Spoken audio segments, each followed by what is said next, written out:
This video is brought to you by Wren. More on them in just a couple minutes. I don't know if you've noticed, but we are kind of obsessed with efficiency, especially here in the US. We want everything to be efficient, from our homes, to our cars, to ourselves. And on the surface, efficiency sounds like a great idea.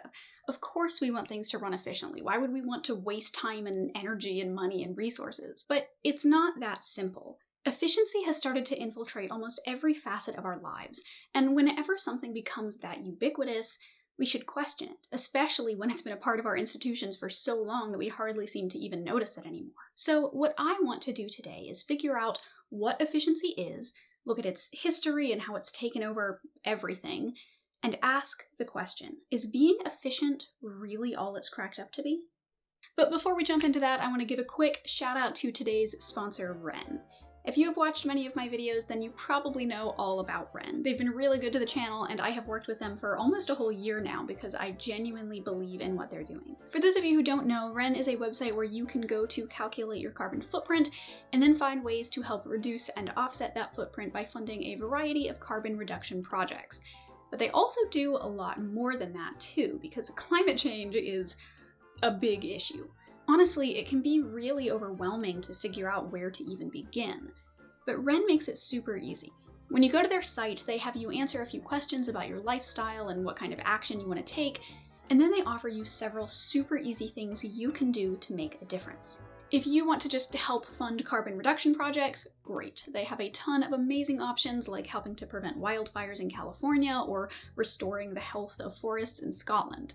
If you want to help the people affected by climate change, then you can fund a project that provides clean cooking fuel to refugees in Uganda.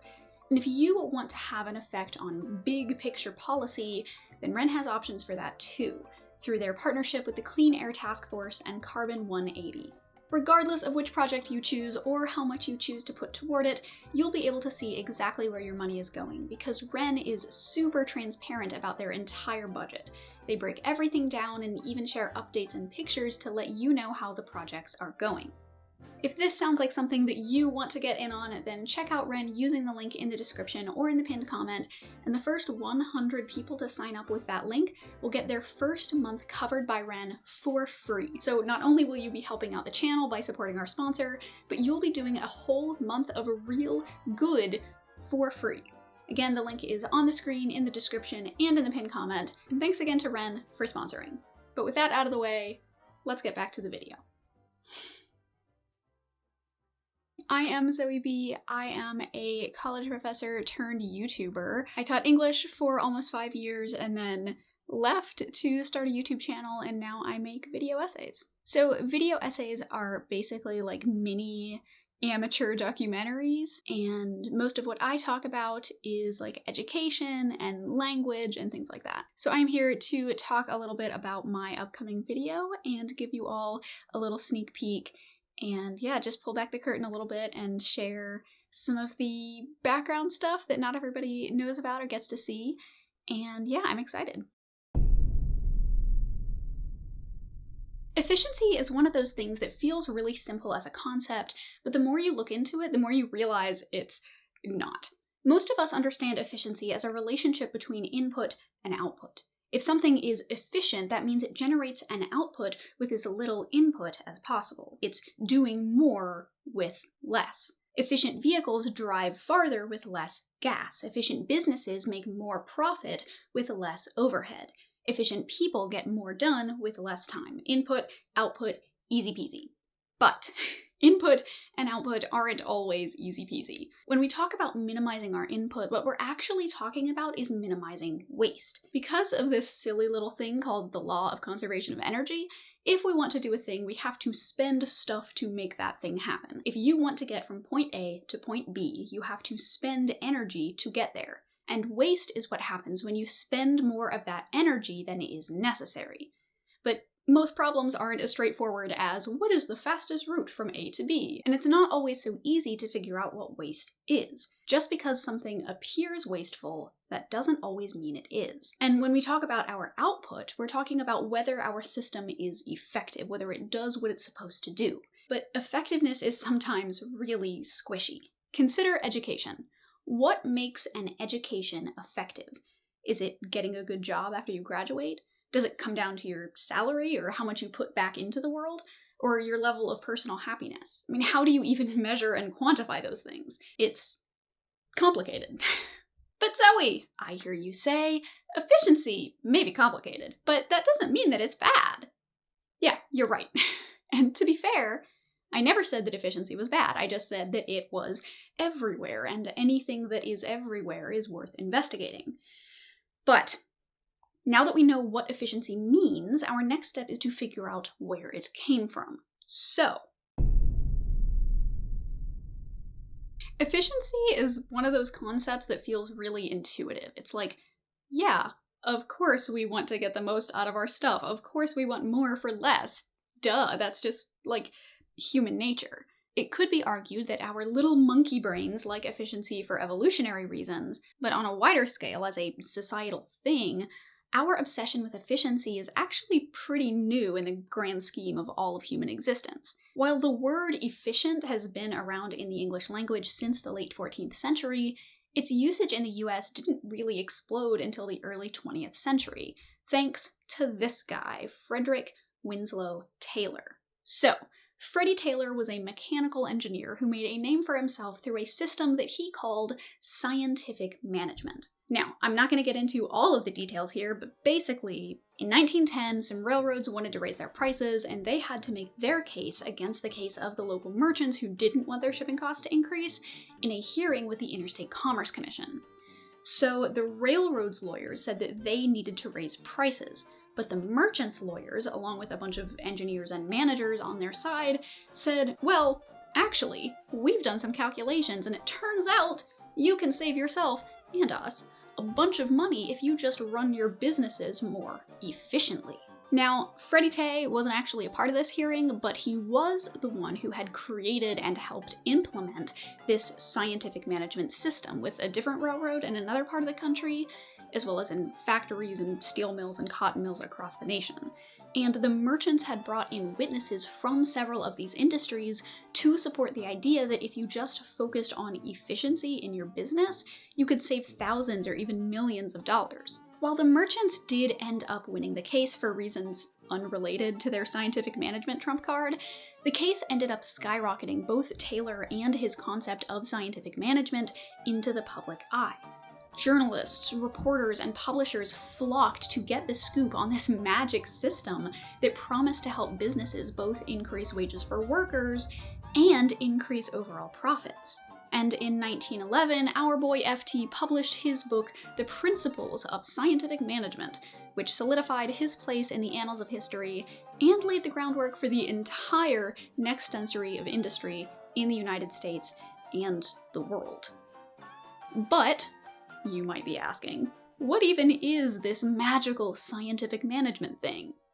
Well, as Taylor outlined in his book, scientific management is focused on using the scientific method to find the one best way of performing any particular job. And it's the manager's job to do all the work to scientifically determine what that one best way is. And then it's the worker's job to do whatever their manager has told them to the best of their ability. Where before, workers had just used their own brains to figure out the best way for them to accomplish the task that they were assigned, now that was all the job of the manager. As one man who worked under Taylor described it, Taylor told him he was not supposed to think. There are other people paid for thinking around here. Big oof. Believe it or not, managers were really into this way of running things. They used scientific management to reorganize their factory floors so that workers had shorter routes from one machine to another. They used stopwatches to time their workers and developed precise choreographies for how to perform each job so they could be done in the shortest amount of time with the least amount of wasted movement. And businesses thrived. Productivity soared. Now, workers and labor rights activists weren't exactly thrilled about this because it turned workers into machines that were required to simply follow instructions like obedient little robots, but we'll get into that later. Taylor's system worked, and that was all that mattered. It worked so well, in fact, that people started to take the principles of scientific management and apply them to all sorts of other domains like churches, schools, the medical field, and the military, which all started to implement organizational and record-keeping systems within those management hierarchies outlined by Taylor. The cult of efficiency even reached homemaking. In 1911, there was an article series on home efficiency published by Outlook that asked readers, "Does your home pay? Does it make a fair return on the investment of time and strength and money that's put into it?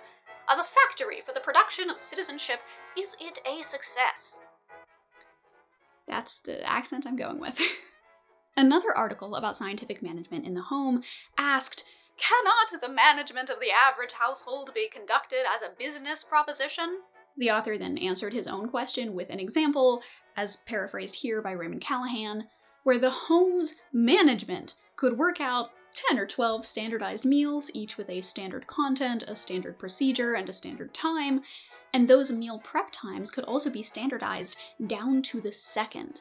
And, this is my favorite part, for those servants who developed into efficient first-class workers, and who, for example, did not waste seconds gazing out the window while putting the biscuits into the oven, the author suggested an appropriate reward. Wasting seconds gazing out the window while putting the biscuits into the oven. No comment. Perfect system. Love it. Efficiency was everywhere, being pushed by many in powerful positions, including recently retired US President Theodore Roosevelt, who gave a speech in defense of efficiency in 1913 to his audience of students. "You must be efficient. You must be able to hold your own in the world of politics, the world of business, able to keep your own head above water to make your work satisfactory, to make it pay. If you do not, you cannot do good to others. You must be efficient. You must never forget for a moment that, so far from being a base theory, it is a vital doctrine, a doctrine vital to good in this country." Efficiency was king. Frederick Taylor looked at the world like it was a machine that could be calibrated and tweaked until it ran as efficiently as possible. And over the decades, scientific management became known as Taylorism, and it gave birth to industrial engineering, an entirely new field of engineering focused on optimizing organizations. And the rest is history. Okay, but that was all like 100 years ago. What is the current state of all this efficiency talk? Well, let's just say it hasn't gotten better. Today, we are obsessed with efficiency, even more than we were 100 years ago. We've even developed new terms for it, like hustle culture and the grind. It's basically the entire ethos of Silicon Valley. Hell, Mark Zuckerberg even dubbed 2023 the year of efficiency. Efficiency has taken over our workplaces. We have Uber and Lyft to make sure that we can always get to work without the issues of owning our own car or having to use unreliable public transportation. We have calendar apps and note-taking apps and virtual whiteboards so we can stay organized at work. We have DoorDash and Uber Eats and Grubhub so we can order food straight to the office, so we don't have to take time away from work to do silly things like eat. And when we're done with work, we have Slack and Zoom and email, so we're always reachable because we're never really done with work, are we? Even when COVID hit, people were still focused on efficiency in their work. The lockdown days were full of stories of people picking up side hustles and using their free time to gain new skills that they could monetize.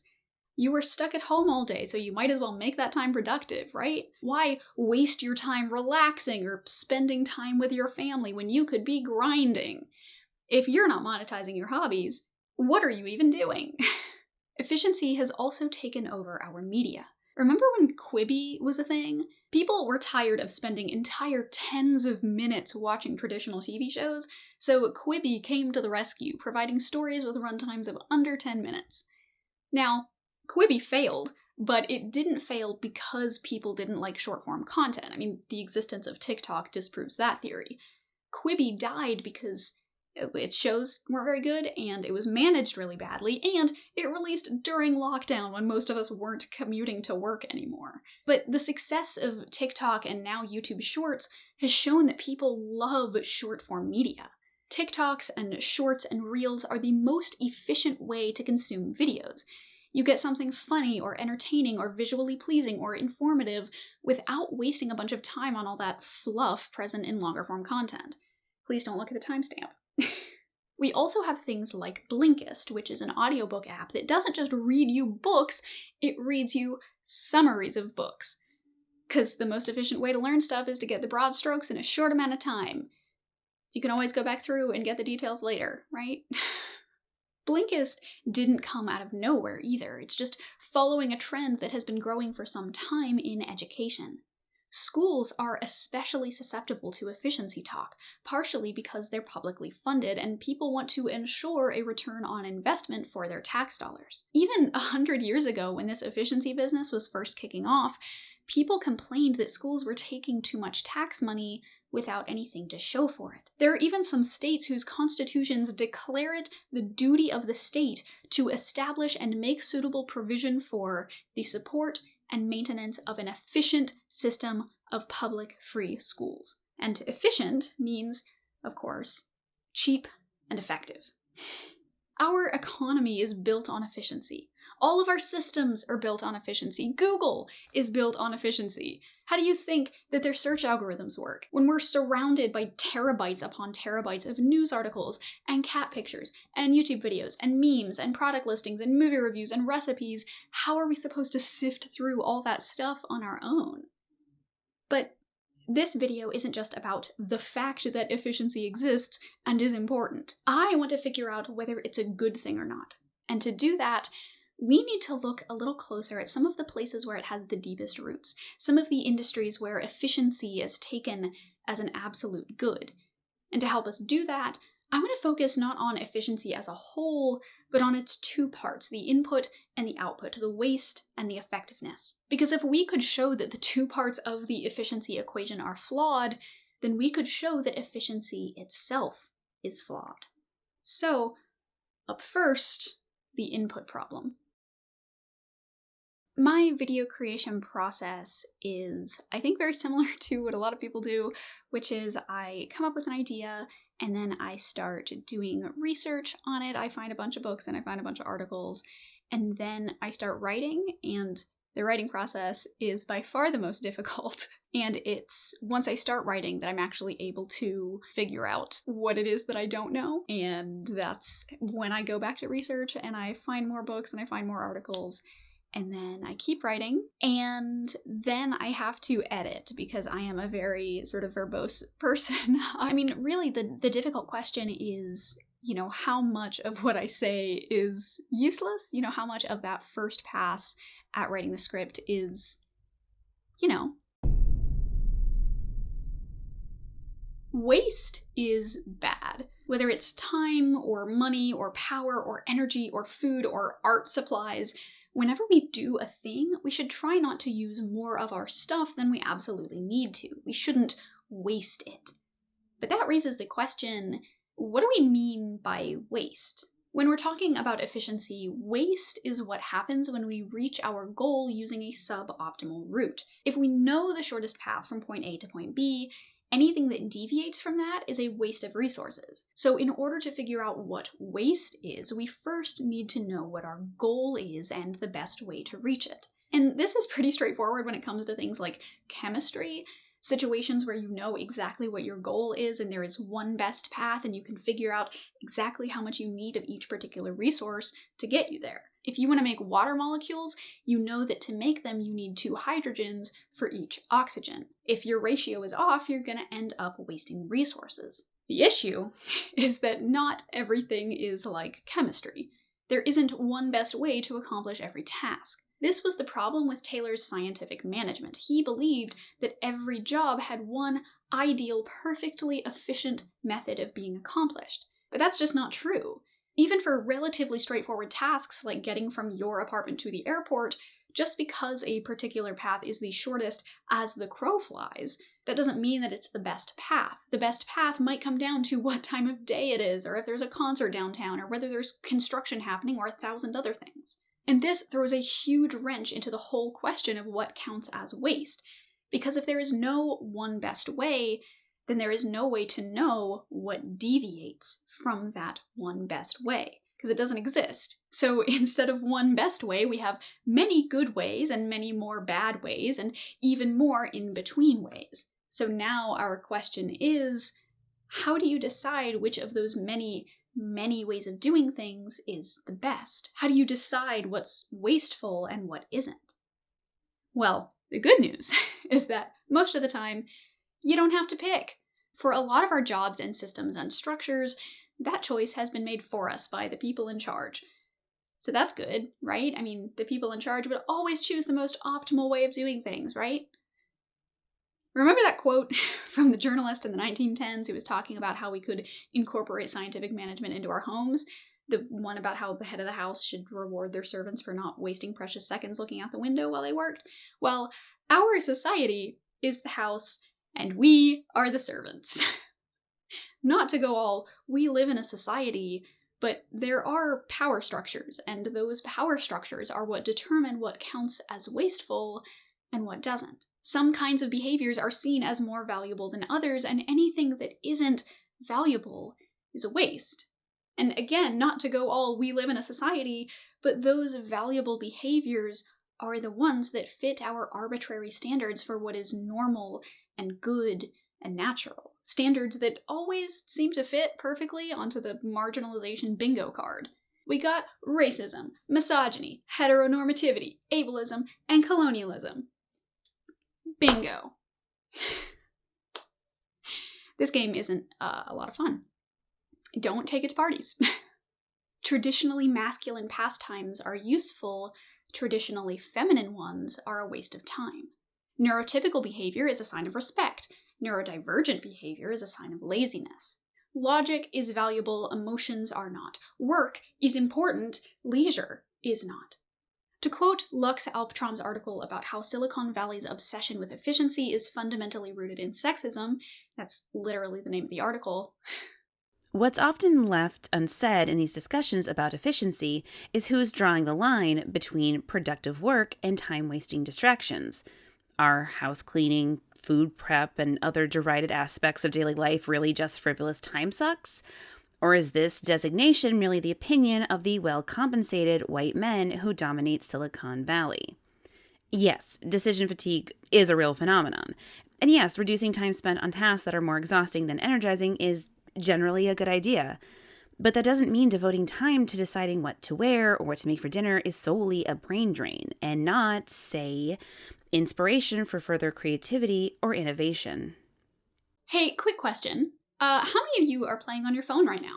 Or doodling? Or working on homework? Or cooking? Probably lots of you, right?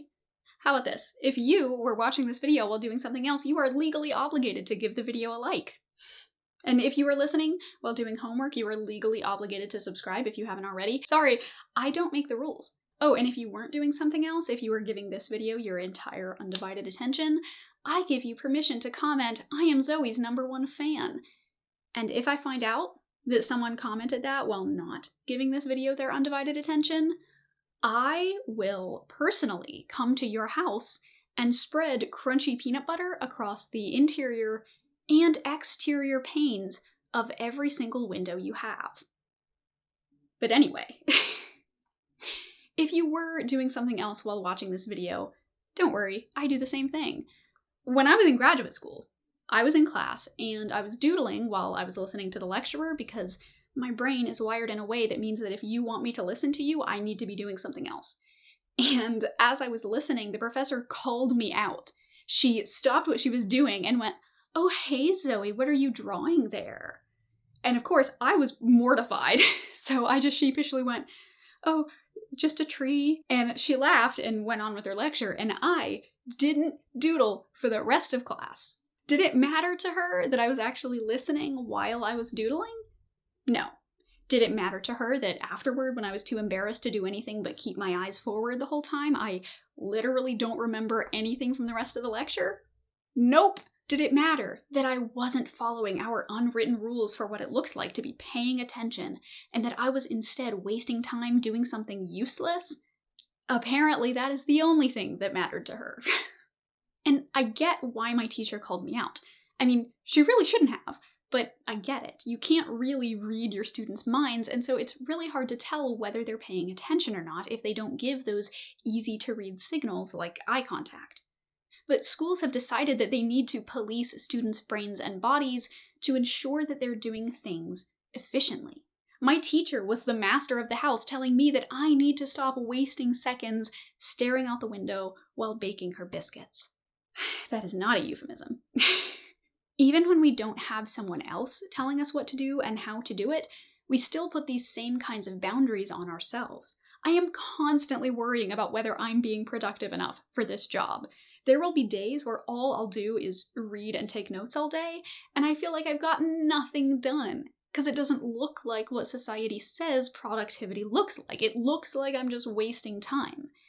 This is especially true for a lot of intellectual and artistic pursuits too. You have no idea the number of entire paragraphs that I wrote and then just cut out of the script. I had a whole section near the beginning where I was going to list out all of these different definitions of efficiency from all of these different dictionaries, and then we would spend time going through them and figuring out which ones were best. But after I wrote it all out, I realized it was a big ol' waste of time. It would not have been a very efficient use of your time, or mine. Y'all know what efficiency is. We all know what efficiency is. I don't have to go through all these different definitions. And then I was actually going to start this section by talking about making vegetable soup and how you can use the unusable parts of the vegetables to make the vegetable stock.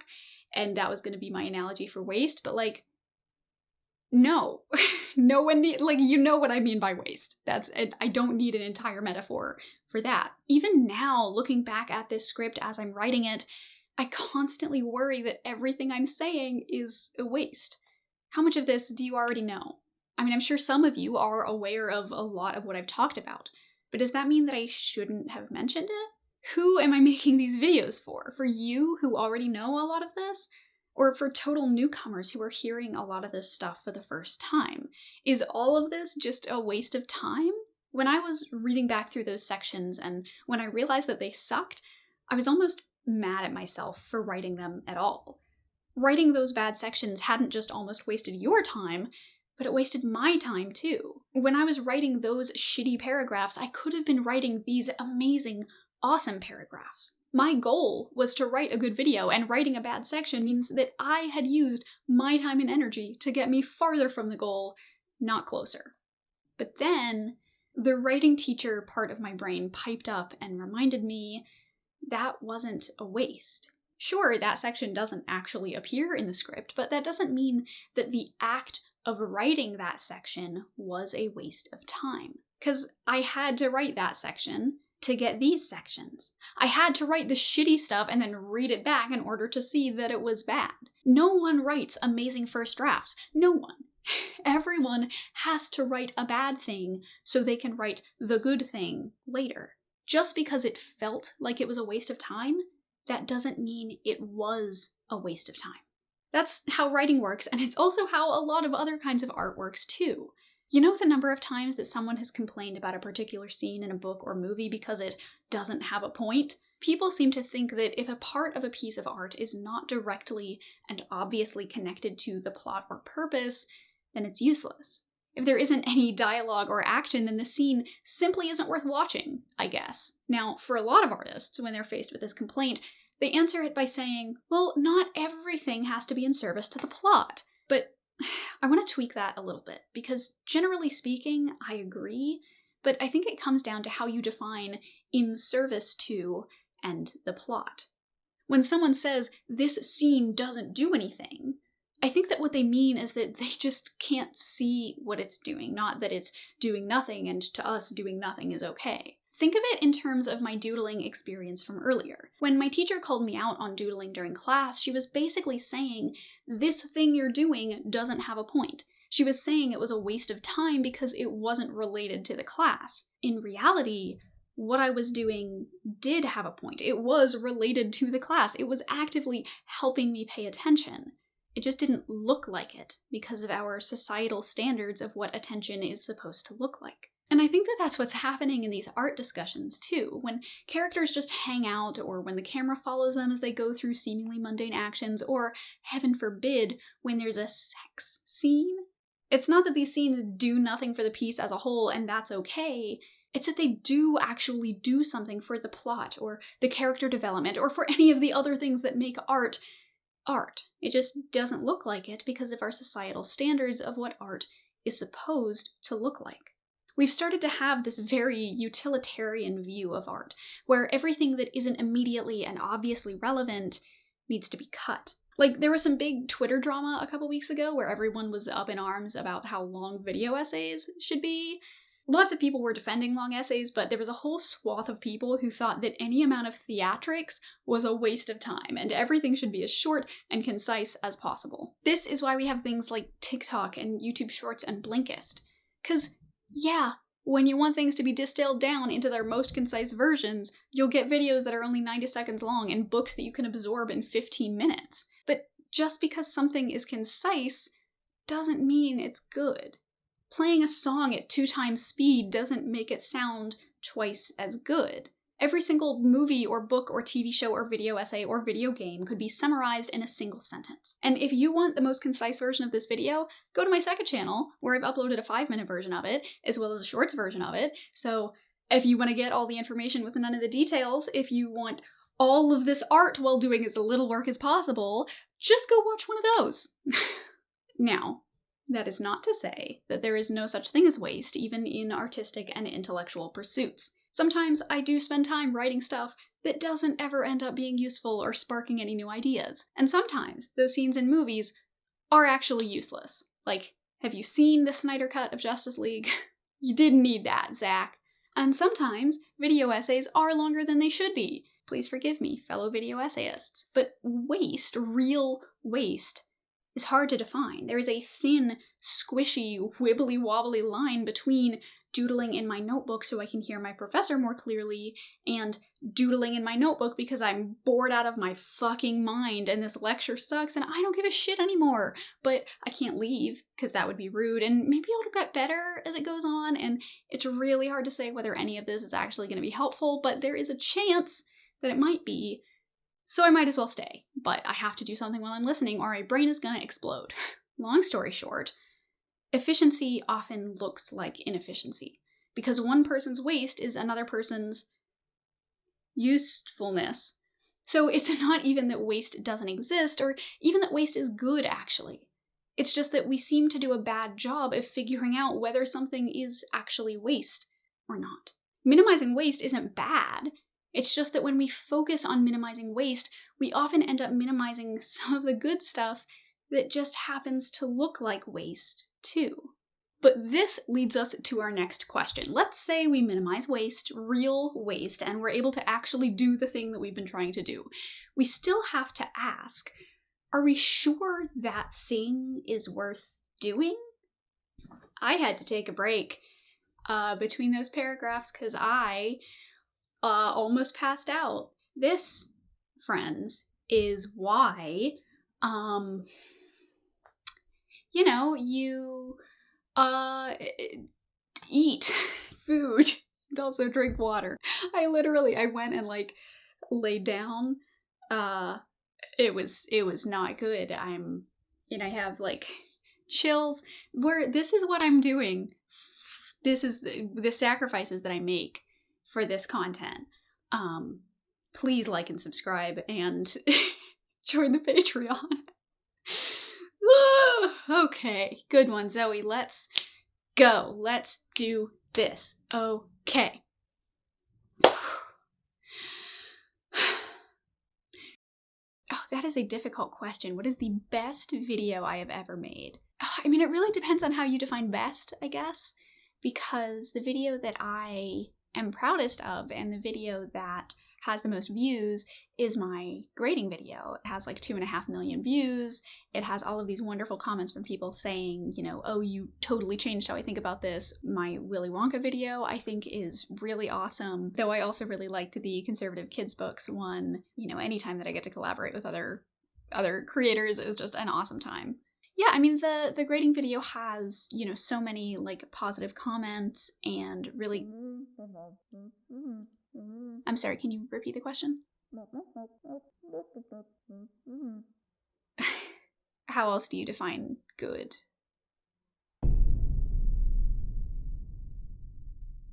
The other half of the efficiency equation is the issue of effectiveness. Even if you can minimize your waste, your real waste, you still need to, actually do the thing that you're trying to do. Because what's the point in having a fuel-efficient car if it doesn't actually work, right? It is good for things to be effective, to accomplish the thing that they were built to accomplish. But in order to call something effective, you have to know what the goal is first, because the word effective can't stand on its own. You can't just be effective. You have to be effective at something. You can only be effective in relation to a goal. Like, we can only call a medicine effective if we know what it was made to cure. Otherwise, how could we know if it effectively cured that thing, right? But just like the issue of waste, not everything is as black and white as curing an illness. Consider the cobra effect. There are several different variations of this story. One of them happened in India, another in Vietnam, or Georgia, the state, not the country, but they all follow the same trajectory.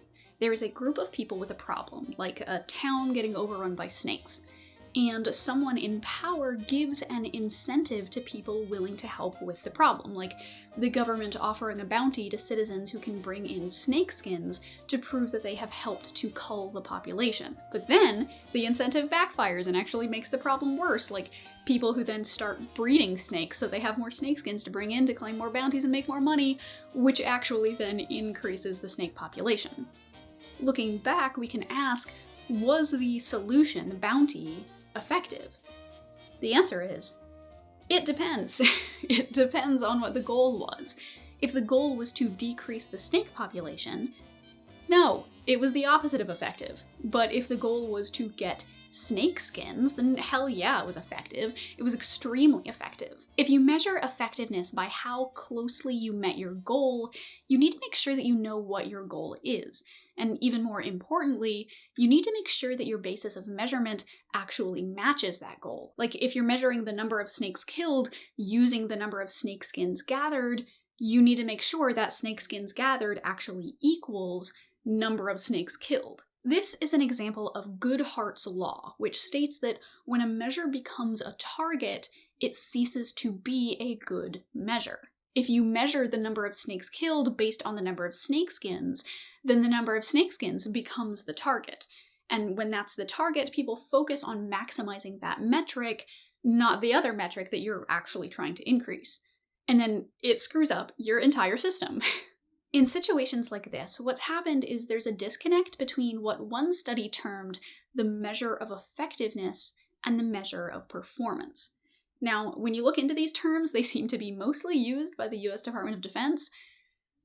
I don't know if that's really important, but I think it's worth noting just for transparency. One study framed it like this. When you have a situation, there is a desired effect to be achieved. There is a need to measure the degree to which that effect is being achieved, and direct measurement of the desired effect is either difficult or impossible. The analyst must then identify some other attribute of the system under study that is not difficult or impossible to measure, and whose value correlates in some known way with achievement of the desired effect.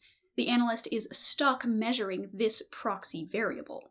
So the initial thing that you're trying to achieve is your measure of effectiveness, but the proxy that you use instead is your measure of performance. In the snake situation, you want to minimize the number of snakes, but it's not really feasible to measure that directly, so you use a proxy, in this case the number of snake skins, to stand in for the thing that you're actually trying to measure. The measure of effectiveness is the number of snakes, but the measure of performance is the number of snake skins. The issue is that when you use a proxy, you are staking your entire system on the relationship between your MOE and your MOP. And if there's a significant disconnect between the two, your assumption can have some pretty serious unintended consequences.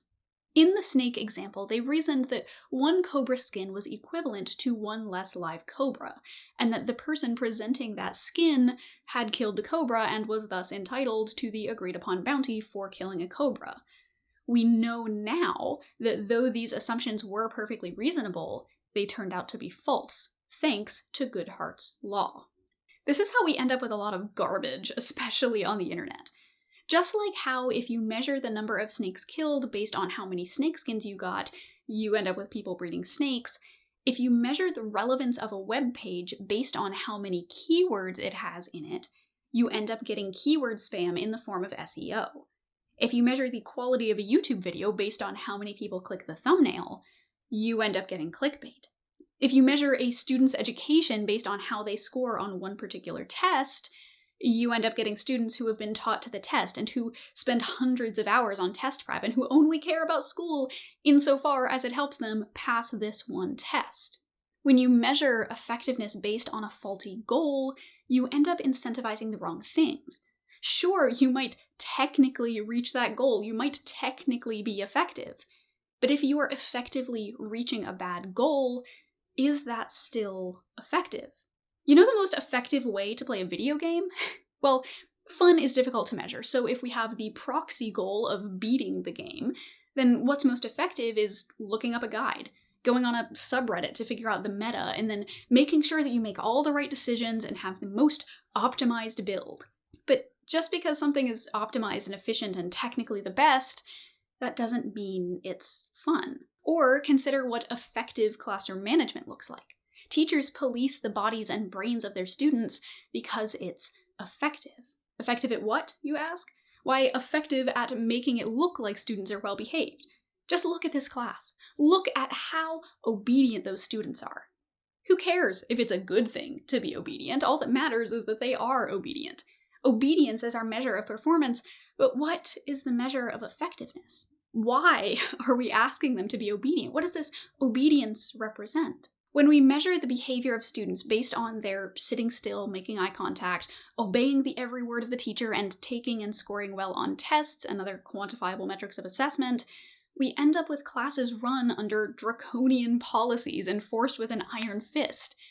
Because, yes, just like the most effective way to get snakeskins is to breed snakes, the most effective way to have students be obedient is to run your class like a military regiment or a factory. If that's your goal, that's the best way to reach it. If you measure student learning based on exam scores, what's most effective is teaching to the test. If you measure a student's attention based on what a student is looking at, what's most effective is using Proctorio's eye tracking technology to ensure students are facing their computer screen at all times. If you measure the educational value of a learning management system based on how personalized it is to each student, what's most effective is having the system mine as much personal data from the students as it can. If you measure student discipline based on their outward behavior, what's most effective is to have strict rules about sitting still and facing forward and swift corporal punishments for anyone who dares step outside the bounds. Maybe it's high time we asked ourselves, sure, what we're doing is effective, but is it good? Yes, we can run our classes like factories, and we can police our students' bodies, and we can deny them privacy, but what are we actually gaining by doing that? I mean, we're sure as hell not actually getting anything good out of it, but who cares that having students do well on exams doesn't actually equate to real knowledge gained? Who cares that eye contact doesn't really have that much to do with what a student is paying attention to? Who cares that perfectly tailored computer learning management software actually isn't a good thing for students? Who cares that students sitting still and behaving doesn't actually equate to discipline and self-control and any of those other personal skills that students should learn? Who cares that corporal punishment is actively harmful to students? Who cares what our rigid systems are really implicitly teaching our students about achievement and power and self-worth? Who cares? We're getting something measurable and superficially attractive, so who gives a shit about the methods, right? All that matters is that stuff looks like it's effective, and if it looks effective, it is effective. There's no reason to look any deeper. We have all these snake skins, so we must be decreasing the population of snakes, right? You know the number one indicator of student success in school? Students' home life. Their family's socioeconomic status, how much their parents support them, how much value their parents put on education, how many books they have. So, if the government really cared about raising test scores, if they really wanted the most effective method for increasing student success, you know what they'd do? They'd take all those kids away from their parents. The earlier the better. And they would give them to a state-sponsored family with a perfect, ideal home environment. And the students would finally be able to succeed in school. But Zoe, I hear you say. Isn't that kind of extreme? And yeah, it is. You're right. Like, yeah, of course we shouldn't rip children out of their parents' arms at birth so they can get better grades. But that's the point. It is extreme, and we don't do it even though it would be effective. All I'm asking is, why? Why do we do all those other things that I listed a few minutes ago, but draw the line here? I want to tell you a story about Friedrich Nietzsche. So, in his later years, Nietzsche's health was failing. His eyesight was getting worse, and he had chronic headaches, and all of this got worse when he wrote, which, as a writer and philosopher, writing was pretty much his whole job. So, when he heard that a new kind of typewriter had been invented that promised to facilitate up to 800 characters per minute, he jumped on the opportunity. Nietzsche purchased the Malling-Hansen writing ball, a new typewriter that had been engineered to be as efficient as possible. It was ergonomic, it allowed for fast and accurate typing, and once Nietzsche had learned the layout, he could write quickly even with his eyes closed. And the typewriter was effective. It did help Nietzsche write more quickly, but it came at a cost. One of Nietzsche's closest friends noticed a change in the style of his writing. Nietzsche's prose had become tighter, more telegraphic. There was a new forcefulness to it too, as though the machine's power, its iron, was, through some mysterious metaphysical mechanism, being transferred into the words it pressed into the page. And you might not think that these side effects are that bad, sure. But again, how do we decide where to draw the line?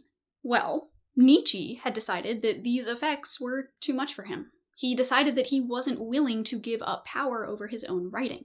He wasn't willing to let a machine change him or his writing. It was effective, but it wasn't good. That's where he drew the line. So let us ask ourselves, what are we willing to give up for the sake of our students, our children? What is too much for us? For Nietzsche, it was a few words, some sentence structure here and there. For us, where do we draw the line? How much do our students have to go through? How many hoops do they have to jump for us to say enough? When will we decide that just because something is effective, that doesn't mean it's good? Our students are going through systems that are fundamentally dehumanizing. Education theorist Hert Vista argues that school really serves three purposes. It helps convey content knowledge, it socializes, and it subjectifies. And our schools are currently really focused on just that content knowledge stuff. Schools, right now, are seen simply as places that students go to get information and then get tested to make sure that they've retained that information. But when schools just focus on this, what Vista calls qualification, they neglect socialization and subjectification, leaving students feeling isolated and without purpose. Qualification on its own is effective, but it's not good. Right now, we're seeing a worrying increase in anxiety, depression, and feelings of helplessness among teens, adolescents, and young adults. And yeah, schools probably aren't totally to blame for this, but they sure aren't helping. Our continued focus on grades and test scores mean that school is often a constant source of stress. And while many of these sources of stress are effective, they aren't good. Traditional, rigid, direct instruction is effective at increasing test scores, but it isn't good at helping students increase problem-solving or abstract thinking skills. Strict attendance and behavior policies are effective at making students come to class and behave, but they aren't good for students' agency or long-term mental health. While virtual classes are absolutely necessary during a pandemic, especially for students and teachers who are immunocompromised, the way that many teachers and administrators facilitate virtual school is often isolating and even harmful. Like I alluded to earlier, several schools have used invasive surveillance tools like Proctorio to mine students' data and make sure that they weren't looking away from their screens during tests. Proctorio is effective at ensuring students do what they're told, but is it good? Does this headline indicate anything good to you? This is the absolute saddest headline I have ever read in my life. Like, imagine that you're taking a test and it's not going well, and you start to cry, and then your test tells you that you're cheating because you were looking away from your screen to fucking cry. I would absolutely dissolve into the floor. When we have these virtual tools that promise to give students hyper-personalized tutoring, how do you think these programs personalize what they do? Well, how does Twitter or Facebook or Google or YouTube know how to personalize what you see? They have your data. Like, look at this school in Silicon Valley. It promises to give kids the most personalized education. And how do they do it? They have cameras in all the walls and across the ceiling. They have microphones everywhere. Everything that students do is on tablets and computers that track every tap and keystroke. Anything they draw or write is scanned into a digital database for teachers and parents to peruse and analyze. This is all made possible by something the kids never see. An army of programmers and engineers in another room who are tracking the students' progress and helping the teachers with technology. These cameras record their teaching sessions so they can review it later. Everything is data. Data mining is effective. But is it good? While I was doing research for this video, I ended up reading a book from everyone's favorite, James Lindsay, where he was complaining about CRT, big surprise, and social emotional learning, and he argued that being in dialogue with your students was akin to data mining. He said, the actual context of learners' lives have to be extracted from learners. The method begins with a phase of dialogue or other methods of data mining the learners for the circumstances of their lives. This guy thinks that talking to your students is data mining. Like, no, James. Data mining is not the teacher asking your kid about their lives or asking their opinion on a lesson. If you want to find data mining, look at your Silicon Valley buddies. They're the ones who are actually invading the privacy of children. There is a long history of deprofessionalizing and dehumanizing teachers in the name of effectiveness, too. But there is just not enough space to get into it now.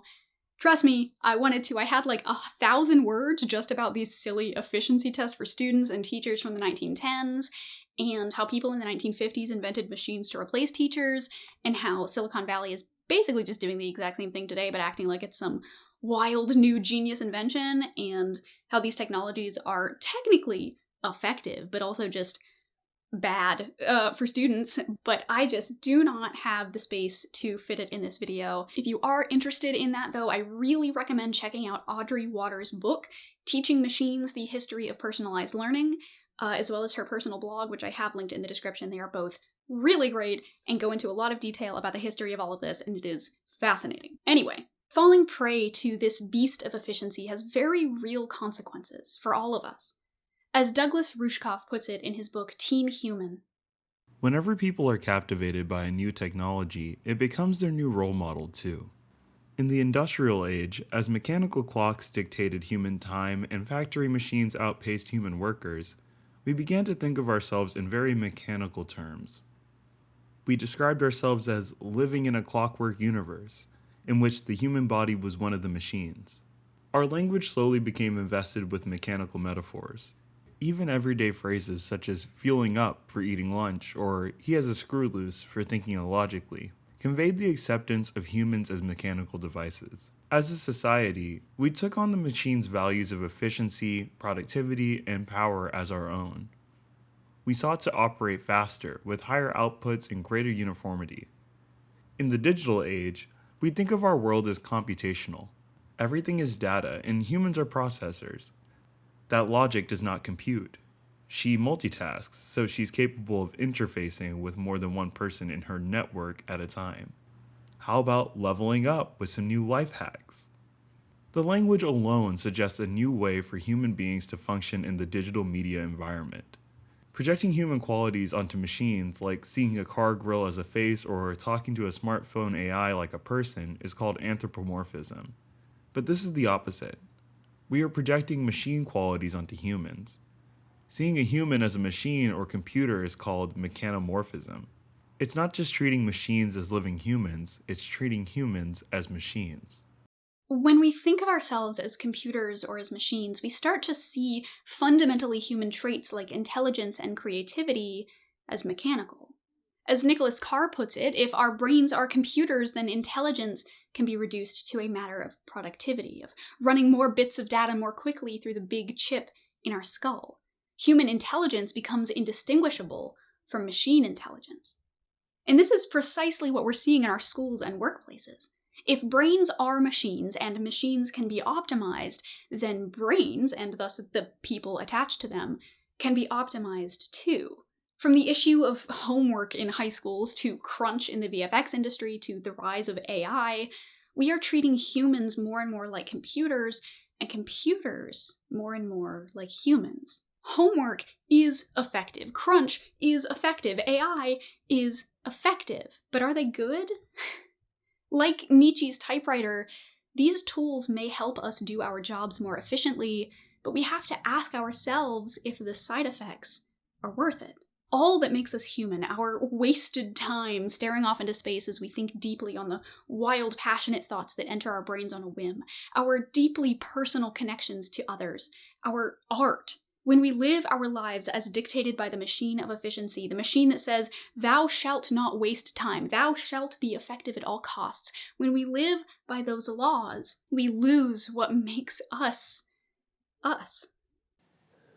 Google's easy assumption that we'd all be better off if our brains were supplemented or even replaced by artificial intelligence is as unsettling as it is revealing. It underscores the firmness and the certainty with which Google holds to its Taylorist belief that intelligence is the output of a mechanical process, a series of discrete steps that can be isolated, measured, and optimized. In Google's world, there's little place for the pensive stillness of deep reading or the fuzzy indirection of contemplation. Ambiguity is not an opening for insight, but a bug to be fixed. The human brain is just an outdated computer that needs a faster processor and a bigger hard drive and better algorithms to steer the course of its thought. Interesting stuff! When we allow ourselves to be motivated by efficiency, when we allow ourselves to run like a machine or a computer, we lose something fundamental to what it means to be a person. I don't know that any amount of effectiveness, any goal, is worth that. This job is difficult, it has its pretty difficult moments, especially with, hate comments and the algorithm being this really difficult to understand system. And, video editing, like getting into that as a total amateur, it is a really steep learning curve. It is not super beginner friendly, but yeah, it's,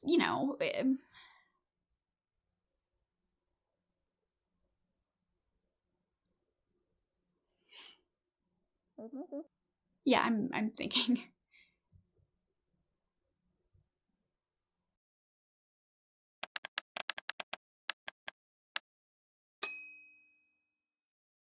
The problem with efficiency goes deeper than just a problem with how we define waste or whether what we consider to be effective is actually good. Because all of it comes down to a bigger question, a question of how we value the parts of us that are fundamentally human. The problem with efficiency, part of the reason why it is such a powerful mainstay in our culture, is because it feels really intuitive. It feels like the right way to do things. But remember, as a cultural thing, it's really only been around for 100 years or so. While it feels innate and obvious and vital to every part of society, it's not. It's like the concept of credit scores. Our credit scores run our lives and allow or prevent us from doing all sorts of stuff like buying houses or cars or even just applying for credit cards. They are such an important part of our economic infrastructure, and yet, credit scores, the way we know them at least, have only been around since the 90s. We're letting something from the 90s control our lives. Do you know what the 90s were like? They sucked. People dressed like this. I was a baby. It was a bad time for everyone. Efficiency is like credit scores. Well, like credit scores plus 80 years. But just like credit scores, efficiency feels like it's so deeply entrenched in our culture and our systems that even though it sucks, it feels impossible to get rid of. And its roots are so deep and its influence is so overwhelming that it's hard for us to imagine anything different.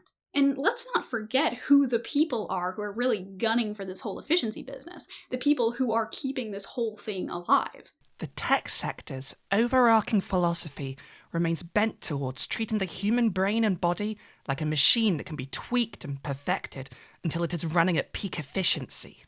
Yet again, the definition of what's efficient and why is a product of the people in power, not science. In fact, there's no one universal strategy that makes each and every one of us as productive as possible, just as there is no one strategy guaranteed to spark the next big idea. Until the tech industry recognizes that reality, it'll remain a work environment that's best suited for one very specific type of individual.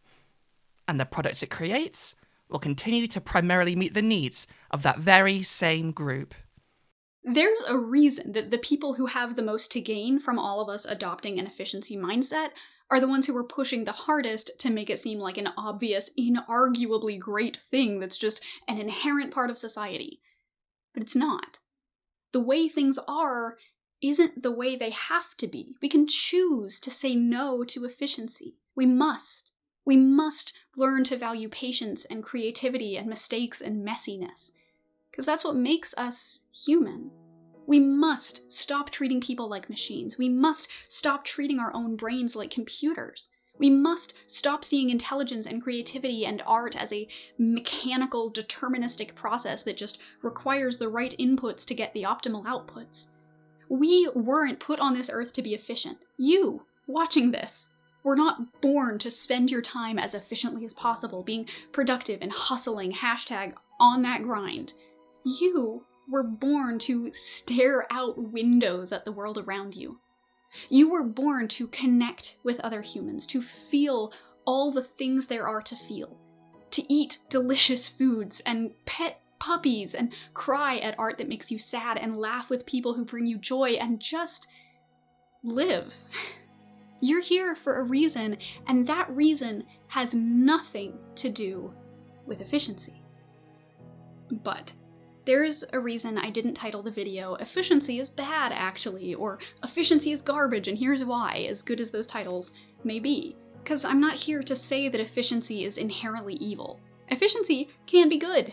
We do have a finite amount of resources in this world, so it's a good thing to use them carefully. It's just that when we let it take over our minds and our lives, when we become obsessed with efficiency, we end up losing a lot of the good stuff that comes from inefficiency.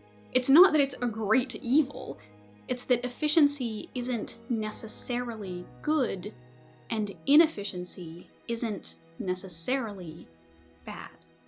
At the end of the day, efficiency is just one way of doing things. It is one priority among many. Efficiency doesn't rule us. It can be helpful and even good in many cases, but it is something worth questioning. While efficiency may, as many in the tech industry want us to believe, give us better, crisper views of reality, we should ask ourselves whether that's really what we want to see all the time. As efficiency lures us to stare at the bright, celestial future of what humankind could be, let's wait. Stare out the window. Take a moment to just be, to just exist in this world. And listen a little while to Edgar Allan Poe. He impaired his vision by holding the object too close. He might see, perhaps, 1 or 2 points with unusual clearness, but in so doing he necessarily lost sight of the matter as a whole. Thus, there is such a thing as being too profound. Truth is not always in a well. In fact, as regards the more important knowledge, I do believe that she is invariably superficial. The depth lies in the valleys where we seek her, and not upon the mountaintops where she is found. The modes and sources of this kind of error are well typified in the contemplation of the heavenly bodies. To look at a star by glances, to view it in a sidelong way by turning toward it the exterior portions of the retina more susceptible of feeble impressions of light than the interior, is to behold the star distinctly, is to have the best appreciation of its luster, a luster which grows dim just in proportion as we turn our vision fully upon it. A greater number of rays actually fall upon the eye in the latter case, but in the former, there is the more refined capacity for comprehension. By undue profundity, we perplex and enfeeble thought, and it is possible to make even Venus herself vanish from the firmament by a scrutiny too sustained, too concentrated, or too direct.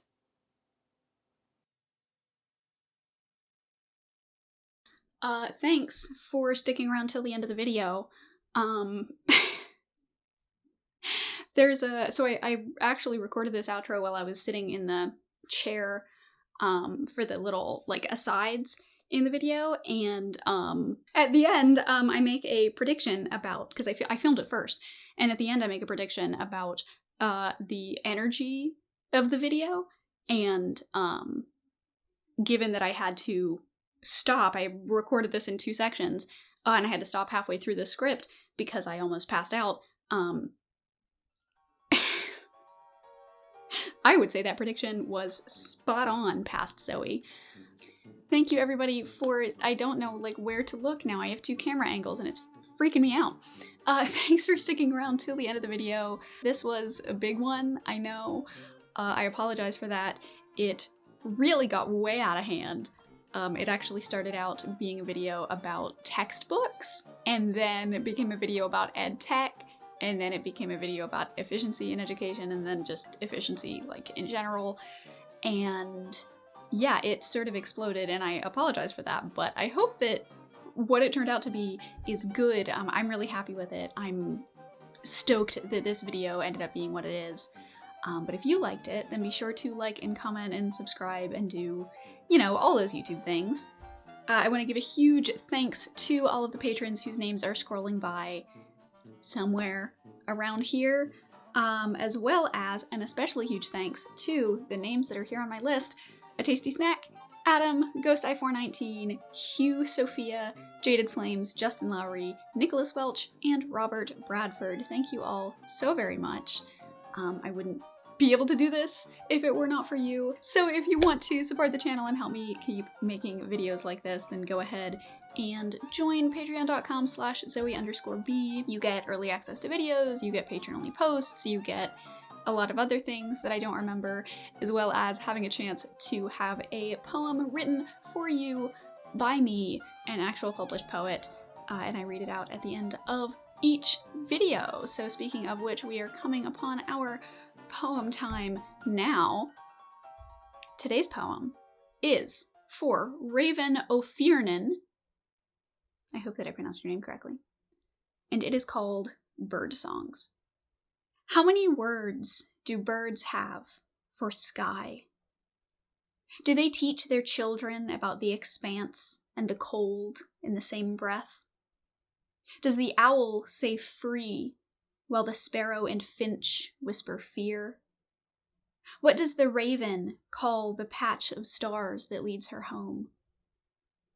If we listened to the wind, would we too hear its name? And until next time, stay safe, stay warm, and I will see y'all again soon, I hope.